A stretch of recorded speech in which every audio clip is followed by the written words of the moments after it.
45 Mente enferma. Observando e trabalhando sempre, Aniceto considerou, aqui não comparecem apenas os desencarnados enfermos. Reparem os encarnados, igualmente. Entre o nosso círculo e a Assembleia dos Irmãos Corporificados, a percentagem de trabalhadores em relação ao número de doentes e necessitados é quase a mesma. Designando um cavalheiro aprumado e bem posto, que se mantinha em palestra com o Sr. Bentes, doutrinador naquele grupo, acrescentou: vejam este amigo rodeado de sombra, em conversação como colaborador de nossa irmã Isabel. Ouçam-lhe a palavra e, depois, ajuizem. Com efeito, o cavalheiro indicado rodeava-se de pequenas nuvens, mormente ao longo do cérebro. Fixando nele a atenção, eu o ouvia distintamente. Há muito, asseverava com ênfase, frequento as reuniões espiritistas, à procura de alguma coisa que me satisfaça. No entanto, e sorriu irônico, ou a minha infelicidade é maior que a dos outros ou estamos diante de mistificação mundial. Atento à respeitosa atitude do orientador encarnado, prosseguia, orgulhoso. Tenho estudado muitíssimo, não me furtando ao crivo da razão rigorosa. Já devorei extensa literatura relativa à sobrevivência humana e, todavia, nunca obtive uma prova. O espiritismo está cheio de teses sedutoras, mas o terreno se mostra cheio de dúvidas. A obra de Kardec, inegavelmente, representa extraordinária afirmação filosófica, entretanto, encontramos com Richer um acervo de perspectivas novas. A metapsíquica corrigiu muitos voos da imaginação, trazendo à análise pública observações mais profundas sobre os desconhecidos poderes do homem. No exame dessas verdades científicas, o mediunismo foi reduzido em suas proporções. Precisamos de um movimento de racionalização, ajustando os fenômenos a critério adequado. Todavia, meu caro Bentes, vivemos em paisagem de mistificações sutis, distantes das demonstrações exatas. A essa altura, o interlocutor, muito calmo e seguro na fé, interveio, considerando, concordo, Dr. Fidelis, em que o espiritismo não deva fugir a toda espécie de considerações sérias, contudo, creio que a doutrina é um conjunto de verdades sublimes, que se dirigem, de preferência, ao coração humano. É impossível auscultar-lhe a grandeza divina com a nossa imperfeita faculdade de observação, ou recolher-lhe as águas puras com o vaso sujo dos nossos raciocínios viciados nos erros de muitos milênios. Ao demais, temos aprendido que a revelação de ordem divina não é trabalho mecânico em leis de menor esforço. Lembremos que a missão do Evangelho, com o Mestre, foi precedida por um esforço humano de muitos séculos. Antes de morrerem os cristãos nos circos do martírio, quantos precursores de Jesus foram sacrificados? Primeiramente, devemos construir o receptáculo, em seguida, alcançaremos a bênção. A Bíblia, sagrado livro dos cristãos, é o encontro da experiência humana, cheia de suor e lágrimas, consubstanciada no Velho Testamento, com a resposta celestial, sublime e pura, no Evangelho de Nosso Senhor. O cavalheiro, que respondia pelo nome de Dr. Fidelis, sorria de modo vago, entre a ironia e a vaidade ofendida. Bentes, contudo, não perdeu a oportunidade e continuou. Se todo serviço sério da existência humana é alguma coisa de sagrado aos nossos olhos, que dizer da expressão divina no trabalho planetário? E considerando a essência do serviço na organização do mundo, que seria de nós se um punhado de espíritos amigos e sábios nos arrebatassem a visão ampla de orbes superiores, impelindo-nos para eles, precipitadamente, tão só pelo fato de nos dispensarem, como indivíduos, uma estima santa? Estaríamos preparados para a mudança radical? Saberemos o que vem a ser a vida num orbe superior?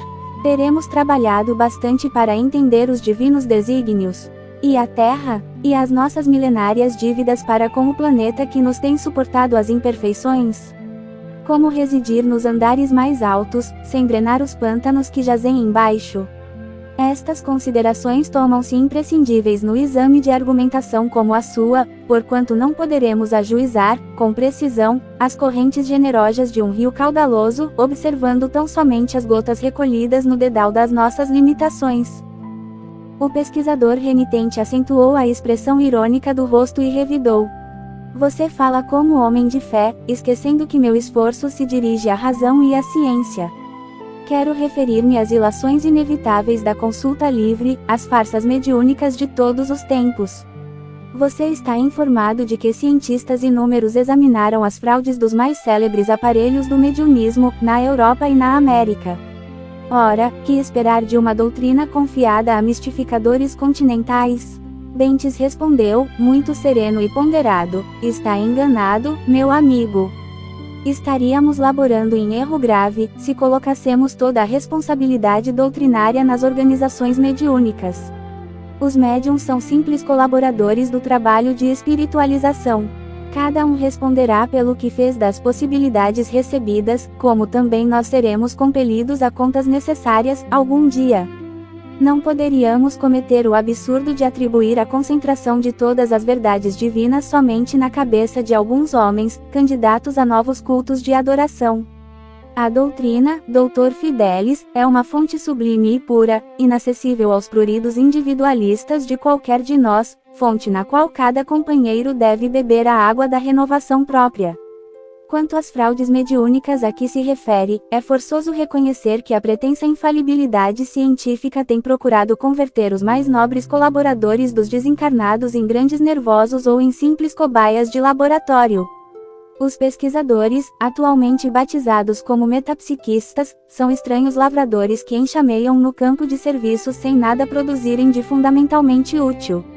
Inclinam-se para a terra, contam os grãos de areia e os vermes invasores, determinam o grau de calor e estudam a longitude, observam as disposições climáticas e anotam as variações atmosféricas, mas, com grande surpresa para os trabalhadores sinceros, desprezam a semente.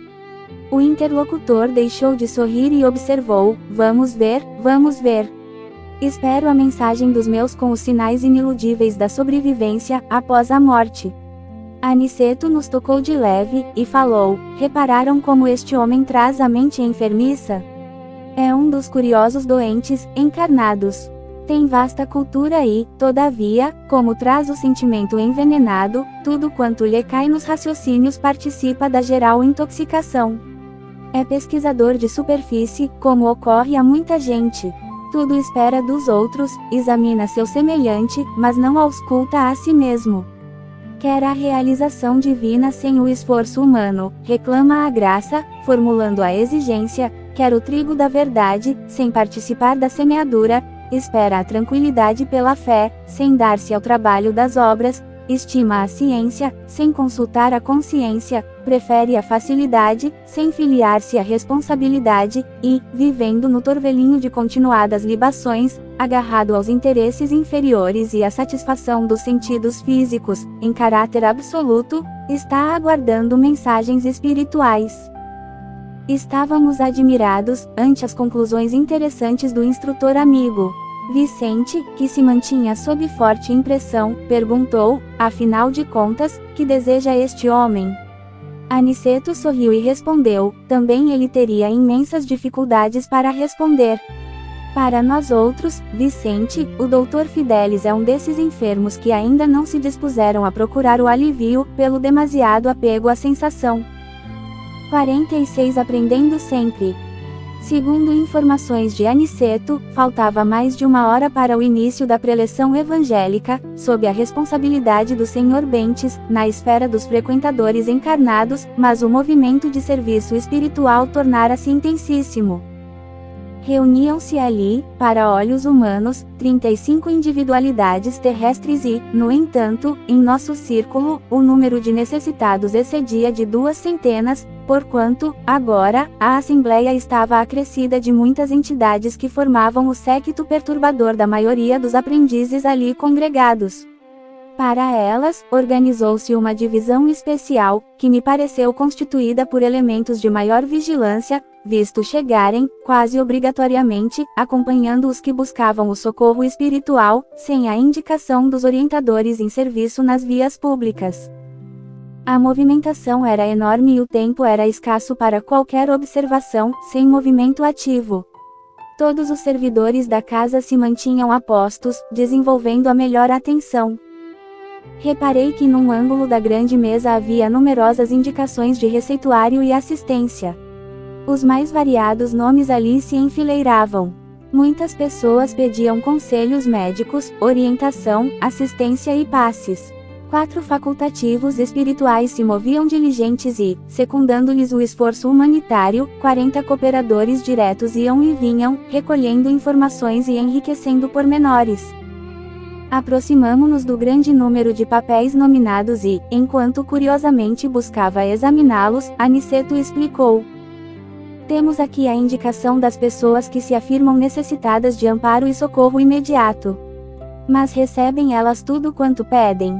Indagou Vicente, curioso. Nosso mentor sorriu e respondeu: recebem o que precisam. Muitos solicitam a cura do corpo, mas somos forçados a estudar até que ponto lhes podemos ser úteis, no particularismo dos seus desejos. Outros reclamam orientações várias, obrigando-nos a equilibrar nossa cooperação, de modo a lhes não tolher a liberdade individual. A existência terrestre é um curso ativo de preparação espiritual e, quase sempre, não faltam na escola os alunos ociosos, que perdem o tempo ao invés de aproveitá-lo, ansiosos pelas realizações mentirosas do menor esforço. Desse modo, no capítulo das orientações, a maior parte dos pedidos é desacisada.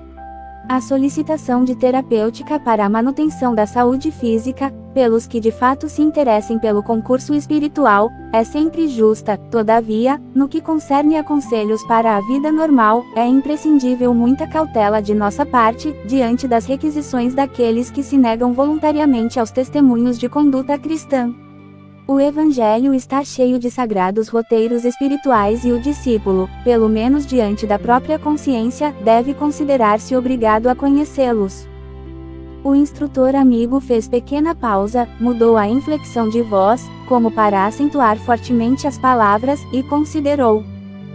Possivelmente, vocês objetarão que toda pergunta exige resposta e todo pedido merece solução. Entretanto, nesse caso de esclarecer determinadas solicitações dos companheiros encarnados, devemos recorrer, muitas vezes, ao silêncio. Como recomendar humildade àqueles que a pregam para os outros, como ensinar a paciência aos que a aconselham aos semelhantes, e como indicar o bálsamo do trabalho aos que já sabem condenar a ociosidade alheia? Não seria contrassenso? Ler os regulamentos da vida para os cegos e para os ignorantes é obra meritória, mas, repeti-los aos que já se encontram plenamente informados, não será menosprezo ao valor do tempo? Alma alguma, nas diversas confissões religiosas do cristianismo, recebe notícias de Jesus, sem razão de ser. Ora, se toda condição de trabalho edificante traduz compromisso da criatura, todo conhecimento do Cristo traduz responsabilidade. Cada aprendiz do Mestre, portanto, está no dever de observar a consciência, conferindo-lhe os alvitres profundos com as disposições evangélicas.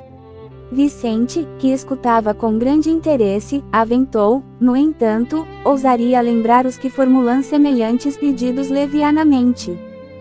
Sim, elucidou Aniceto, sorrindo, mas nós não poderemos copiar-lhes o impulso. Os desencarnados e os encarnados, que ainda abusam das possibilidades do intercâmbio entre as esferas visíveis e invisíveis ao homem comum, pagarão alto preço pela invigilância. Neste caso, perguntei, respeitoso, como corresponder aos pedidos de orientação. Alguns, raros, esclareceu nosso orientador, merecem o concurso da nossa elucidação verbal, na hipótese de se referirem aos interesses eternos do espírito, quando isso nos seja possível. Entretanto, quase sempre é indispensável nada responder de maneira direta, auxiliando os interessados na pauta de nossos recursos, em silêncio, mesmo porque não temos grande tempo para relembrar a irmãos encarnados certas obrigações que lhes não deviam escapar da memória, para a felicidade de si mesmos.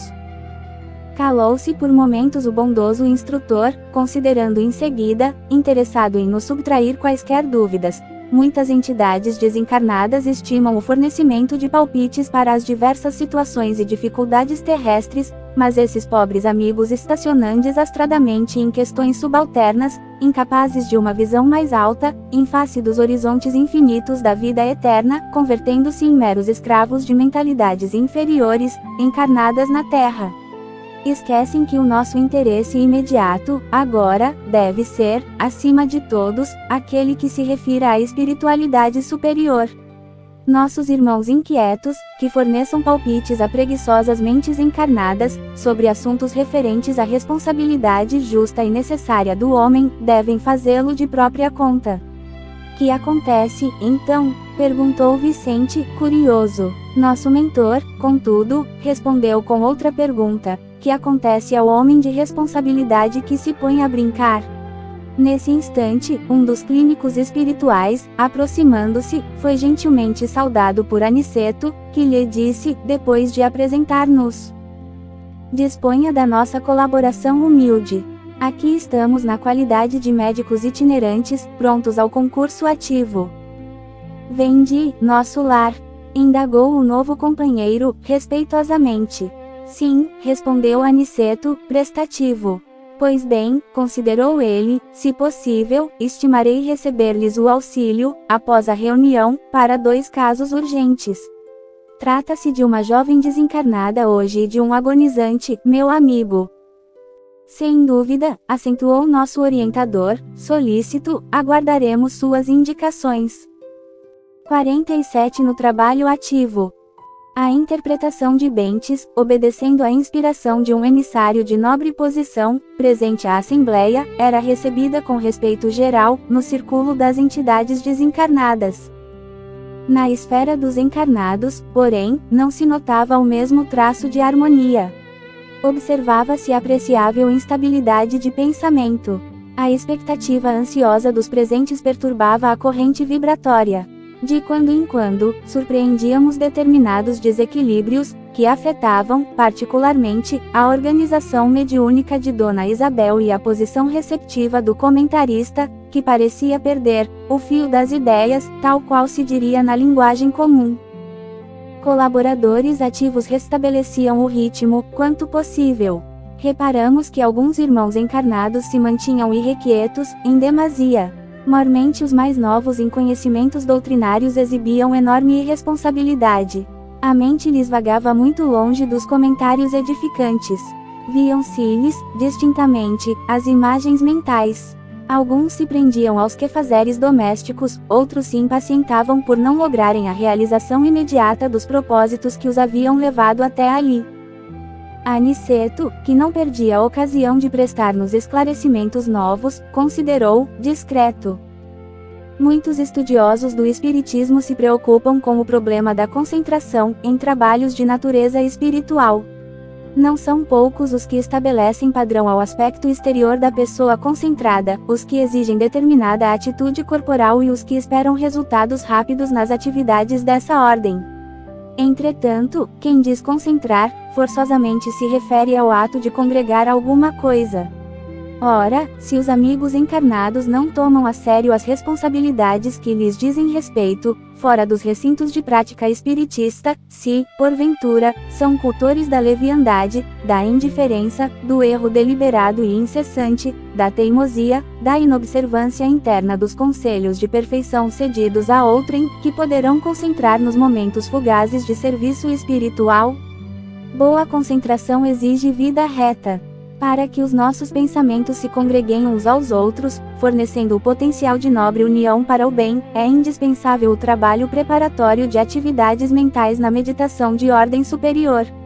A atitude íntima de relaxamento, ante as lições evangélicas recebidas, não pode conferir ao crente, ou ao cooperador, a concentração de forças espirituais no serviço de elevação, tão só porque estes se entreguem, apenas por alguns minutos na semana, a pensamentos compulsórios de amor cristão.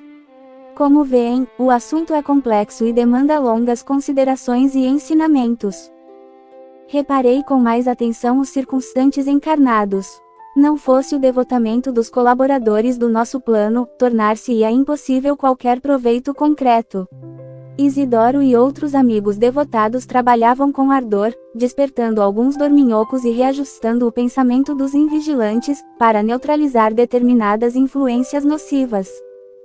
Eu reconhecia que os benefícios imediatos da doutrinação de Bentos eram muito mais visíveis entre os desencarnados. No grupo destes, não havia um só que não recebesse consolações diretas e sublime conforto. Fim da interpretação. Pouco antes de se entregar Dona Isabel ao trabalho do receituário, observei que uma senhora desencarnada se aproximara de Isidoro, pedindo, emocionada: seria possível, meu irmão, entender-se por mim com os nossos orientadores quanto à possibilidade de me comunicar diretamente com a minha filha, presente à reunião? Estou certa de que, com a permissão devida, nossa Isabel me atenderá à angústia materna. O interpelado mostrou sincero desejo de ser útil, mas, depois de trocar algumas palavras com o instrutor mais graduado da reunião, que se colocara entre a médium e o doutrinador, veio trazer a resposta, algo constrangido, com grande surpresa para mim. Minha irmã, disse ele, o nosso nobre Anselmo não julga viável o seu pedido. Asseverou que sua filhinha ainda não está em condições de receber essa bênção. Ela tem necessidade de testemunhar, agora, o que aprendeu do seu exemplo, no mundo, e precisa permanecer no campo da oportunidade, sem repousar indevidamente nos seus braços. E como a senhora denotasse tristeza, Isidoro continuou em tom fraternal: não somente por isso, minha amiga, nosso instrutor se vê forçado a desatender. A medida traria inconveniente grave para o seu sentimento maternal. No estado evolutivo em que se encontra, e considerando o velho hábito adquirido, a filhinha se agarraria excessivamente ao seu auxílio. Prender-se-ia a mãezinha afetuosa e sensível, e talvez a irmã se visse perturbada em sua nova carreira espiritual. Ela precisa estar mais livre para testemunhar, enquanto o seu coração deve permanecer em liberdade, por nobre merecimento conquistado ao preço do seu suor e lágrimas, quando na terra. Considerando, embora, o caráter sagrado do amor em sua afeição maternal, nossos orientadores não podem conceder à sua filha o direito de perturbá-la. Compreende? Não se atormente com esta impossibilidade transitória. Lembre-se de que todos somos filhos de Deus. O Senhor terá recursos para atender a jovem, em seu lugar. Quanto ao mais, alegremo-nos em nossos serviços. Recorde que o auxílio não se verificará pelo processo direto, mas podemos recorrer ao método indireto. Quem sabe, amanhã, possivelmente, poderá encontrar-se com sua filha, em sonho. A interpelada sorriu, confortada, e obtemperou: é verdade. Devo compreender a nova situação. Nesse instante, acercou-se de Isidoro uma entidade amiga, que solicitou: meu caro, estimaria suas providências junto dos receitistas, para que forneçam novas indicações ao Amaro. Meu sobrinho necessita de amparo à saúde física. O esposo espiritual de Isabel tomou uma expressão significativa e respondeu: não posso, meu amigo, não posso. Se Amaro pedir e os receitistas cederem, tudo estará muito bem, mas você não ignora que o nosso doente é muito rebelde. Já lhe providenciei a obtenção de conselhos médicos do nosso plano, por 5 vezes, sem que ele correspondesse aos nossos esforços. Não se resolve a adquirir os remédios indicados, e quando os obtém, por obséquio de amigos, despreza os horários e julga-se superior ao método. Critica mordazmente as indicações obtidas e serve-se delas com desprezo. Naturalmente não estou agastado com isso, como adulto que se não aborrece com as brincadeiras de uma criança, mas você compreende que estamos lidando com um material muito sagrado e não há tempo para conviver com os que estimam a brincadeira. Além disso, não será caridade o ato de dar aos que não querem receber. Isidoro falava com uma inflexão de bondade fraternal, que afastava todos os característicos da franqueza contundente. Compreendi que, para atender a tanta gente e movimentar-se entre tantos propósitos heterogêneos, não seria possível tratar os assuntos de outro modo.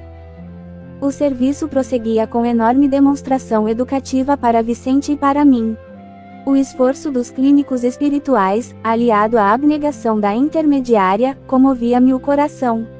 Era necessário, de fato, grande renúncia para atender ao trabalho compacto e numeroso, no setor de assistência aos encarnados, porque poucos frequentadores do grupo pareciam manter atitude correspondente à sublime dedicação fraternal em nome do Mestre.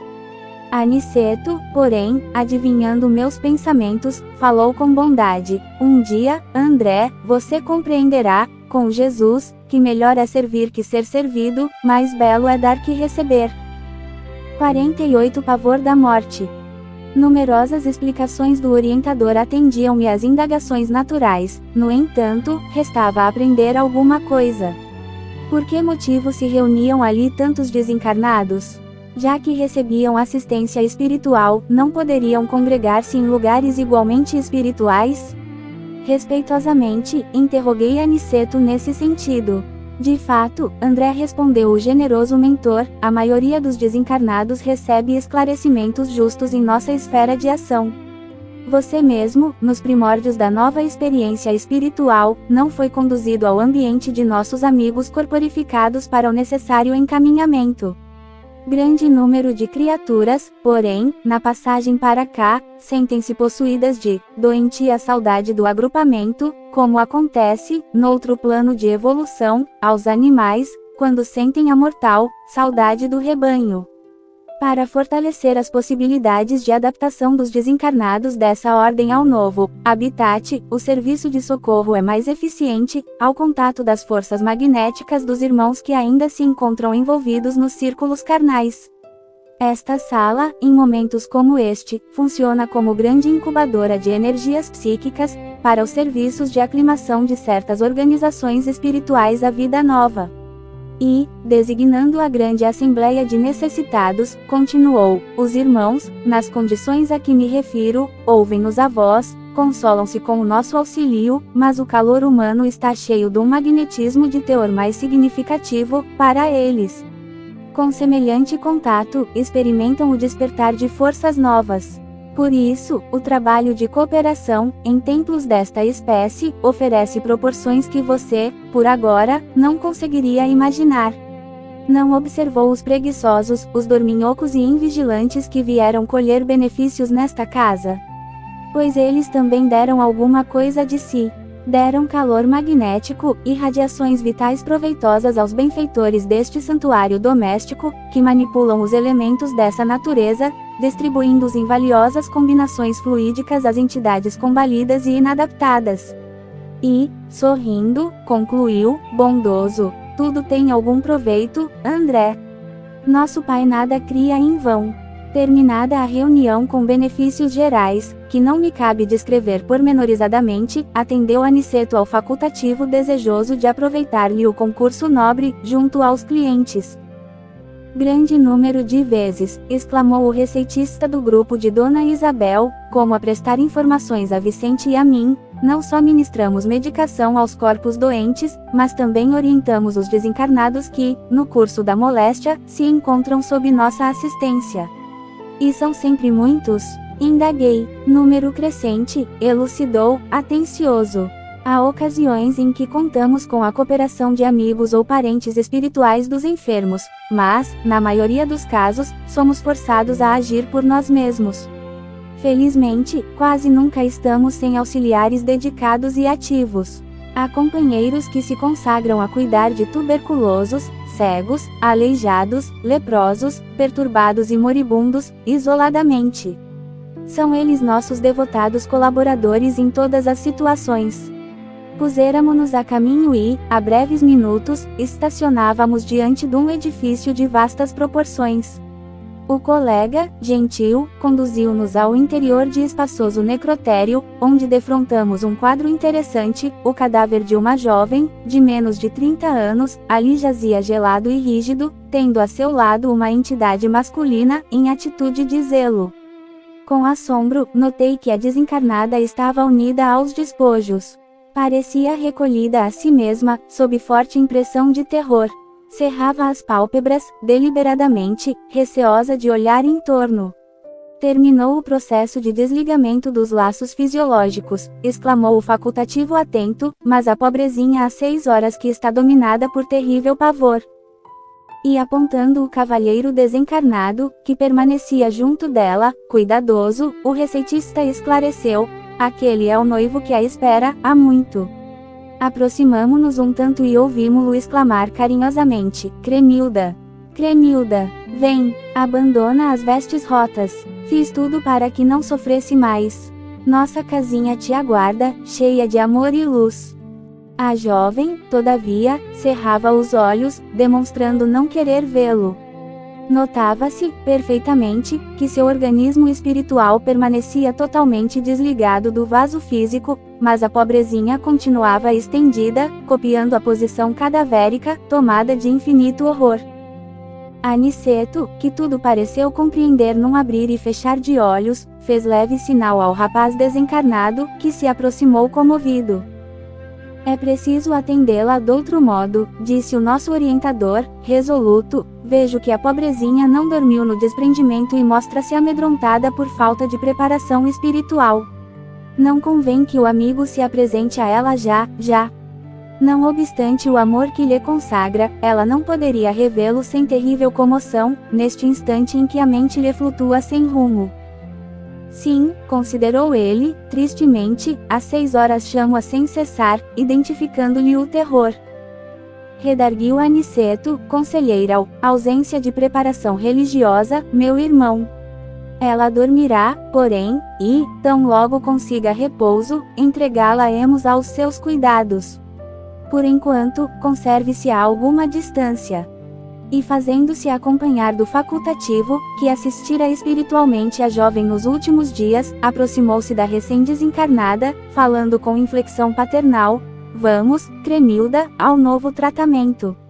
Ouvindo, a moça abriu os olhos espantadiços e exclamou: ah, doutor, graças a Deus! Que pesadelo horrível! Sentia-me no reino dos mortos, ouvindo meu noivo, falecido há anos, chamar-me para a eternidade.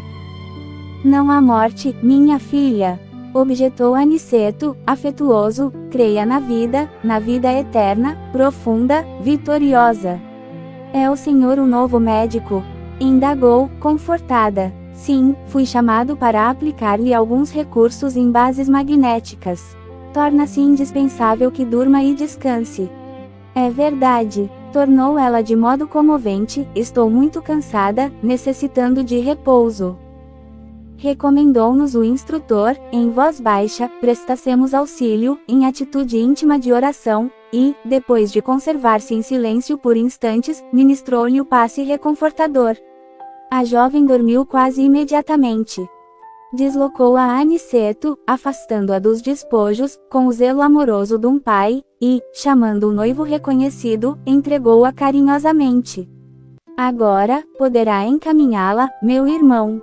O rapaz agradeceu com lágrimas de júbilo e viu retirar-se de semblante iluminado, utilizando a volitação, a carregar consigo o fardo suave do seu amor. Nosso mentor fixou um gesto expressivo e falou: pela bondade natural do coração e pelo espontâneo cultivo da virtude, não precisará ela de provas purgatoriais. É de lamentar, contudo, não se tivesse preparado na educação religiosa dos pensamentos. Em breve, porém, ter-se adaptado à vida nova. Os bons não encontram obstáculos insuperáveis. E, desejoso talvez de consubstanciar a síntese da lição, rematou: como veem, a ideia da morte não serve para aliviar, curar ou edificar verdadeiramente. É necessário difundir a ideia da vida vitoriosa. Aliás, o Evangelho já nos ensina, há muitos séculos, que Deus não é Deus de mortos e, sim, o Pai das criaturas que vivem para sempre. 49 Máquina Divina. Não se passaram muitos minutos e estávamos ao lado do agonizante, cuja situação preocupava o clínico espiritual. Era um cavalheiro de 60 anos presumíveis, que a leucemia aniquilava amorosamente. Há muitos dias se encontra em coma, explicou o facultativo, mas temos necessidade de mais forte auxílio magnético, para facilitar o desprendimento. No aposento, além de 2 senhoras desencarnadas, a mãe do agonizante e uma parenta próxima, viam-se familiares encarnados, dando mostras de grande aflição. Nosso orientador examinou o enfermo detidamente e sentenciou: nada resta senão a necessidade de concurso para o desligamento. Final. Aniceto, a seguir, recomendou observassemos o moribundo com atenção. Concentrando todas as minhas possibilidades, fichei o enfermo prestes a desencarnar. Notei, com minúcias, que a alma se retirava lentamente através de pontos orgânicos insulados. Assombrado, verifiquei que, bem no centro do crânio, havia um foco de luz mortiça, candelabro aceso às ondulações brandas do vento. Enchia toda a região encefálica, despertando-me profunda admiração. A luz que você observa, disse o instrutor amigo, é a mente, para cuja definição essencial não temos, por agora, conceituação humana. Notando minha estranheza, Aniceto colocou-me a destra na fronte, transmitindo-me vigoroso influxo magnético, e acentuou: repare a máquina divina do homem, o tabernáculo sagrado que o Senhor permitiu se formasse na terra para a sublime habitação temporária do espírito. Agora, André, não está você diante de uma demonstração anatômica da ciência terrestre, examinando carne morta e músculos enrijecidos. Observe agora. O olho mortal não poderá contemplar o que se encontra à sua vista neste instante. O microscópio é ainda pobre, não obstante representar uma nobre conquista para a limitada visão humana. A cooperação magnética do querido mentor modificara a cena e fui compelido a concentrar todas as minhas energias, a fim de não inutilizar a observação pelo golpe do espanto. A luz mental, embora fosca, tornara-se mais nítida e o corpo do moribundo agigantou-se, oferecendo-me espetáculo surpreendente aos olhos ansiosos.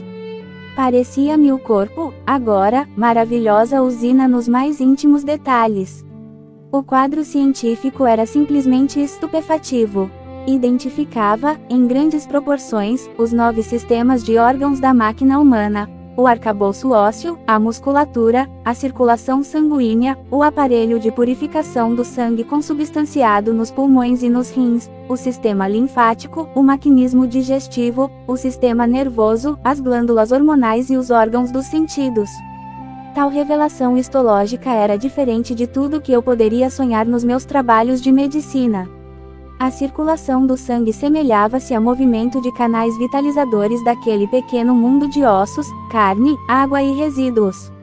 Milhões de organismos microscópicos iam e vinham na corrente empobrecida de glóbulos vermelhos. Presenciava a passagem de formas esquisitas, à maneira de minúsculas embarcações carregadas de bactérias mortíferas. Elementos maiores da flora microbiana transformavam-se em pequeninos barcos hospedando feras minúsculas, às centenas. Invadiam todos os núcleos organizados. Os órgãos, como os pulmões, o fígado e os rins, estavam sendo assaltados, irremediavelmente, por incalculável quantidade de sabotadores infinitesimais. E à medida que se consolidavam os micróbios invasores, em determinadas regiões celulares, alguma coisa se destacava, lentamente, da zona atacada, como se um molde sempre novo fosse expulso da forma gasta e envelhecida, reconhecendo eu, desse modo, que a desencarnação se operava através de processo parcial, facultando-me ilações preciosas. Reparei que algumas glândulas faziam desesperado esforço para enviar aos centros invadidos determinadas porções de hormônios, que eram incontinenti absorvidos pelos elementos letais. O plasma sanguíneo figurava-se líquido estranho e gangrenoso. Pela excessiva movimentação da onda mental, observei que o moribundo tentava readquirir a direção dos fenômenos orgânicos, mas em vão. Todos os complexos celulares atritavam entre si e as bactérias pareciam gozar o direito de multiplicação crescente e festiva. Está vendo a máquina divina, formada pelo molde espiritual pré-existente? Perguntou Aniceto, compreendendo-me a profunda admiração. O corpo do homem encarnado é um tabernáculo e uma bênção. Nesta hecatombe angustiosa de uma existência, pode você reparar que todos os movimentos do corpo estão subordinados à administração da mente. O organismo vivo, André, representa uma conquista laboriosa da humanidade terrestre, no quadro de concessões do Eterno Pai. Pode você, agora, identificar os movimentos da matéria viva. Cada órgão é um departamento autônomo na esfera celular, subordinado ao pensamento do homem. Cada glândula é um centro de serviços ativos. Há muita afinidade entre o corpo físico e a máquina moderna. São ambos impulsionados pela carga de combustível, com a diferença de que no homem a combustão química obedece ao senso espiritual que dirige a vida organizada. É na mente que temos o governo dessa usina maravilhosa.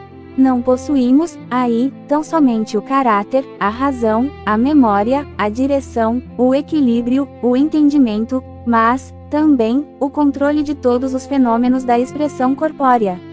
Na sede mental e, consequentemente, no cérebro, temos todos os registros de distribuição dos princípios vitais aos núcleos celulares, inclusive a água e o açúcar. Os centros metabólicos são grandes oficinas de trabalho incessante. A mente humana, ainda que indefinível pela conceituação científica limitada, na Terra, é o centro de toda manifestação vital no planeta. Cada órgão, cada glândula, meu amigo, integra o quadro de serviço da máquina sublime, construída no molde sutil do corpo espiritual pré-existente e, por isso mesmo, chegará o tempo em que a ciência reconhecerá qualquer abuso do homem como ofensa causada a si mesmo. A usina humana é repositório de forças elétricas de alto teor construtivo ou destrutivo. Cada célula é minúsculo motor, trabalhando ao impulso mental. Aniceto calou-se por momentos e, enquanto eu via, aterrado, os mais estranhos fenômenos microbianos no corpo do moribundo, volveu ele a palavra educativa. Vemos aqui um irmão no momento da retirada. Repare a incapacidade dele para governar as células em conflito. A corrente sanguínea transformou-se em veículo de invasores mortíferos, que não encontraram qualquer fortificação na defensiva. Observe e identificar a milhões de unidades da tuberculose, da lepra, da difteria, do câncer, que até agora estavam contidos nos porões da atividade fisiológica, pela defesa organizada, e que se multiplicam assustadoramente, de par com outros micróbios tão prolíferos quão terríveis. A nutrição foi interrompida. Não há possibilidade de novos suprimentos hormonais. O agonizante retrai-se aos poucos e ainda não abandonou totalmente a carne, por falta de educação mental. Vê-se pelo excesso de intemperança das células, sobre as quais não exerce nem mesmo um controle parcial, que este homem viveu bem distante da disciplina de si mesmo. Seus elementos fisiológicos são demasiadamente impulsivos, atendendo muito mais ao instinto que ao movimento da razão concentrada. A falar verdade, este nosso amigo não se está desencarnando, está sendo expulso da divina máquina, onde, pelo que vemos, não parece ter prezado bastante os sublimes dons de Deus.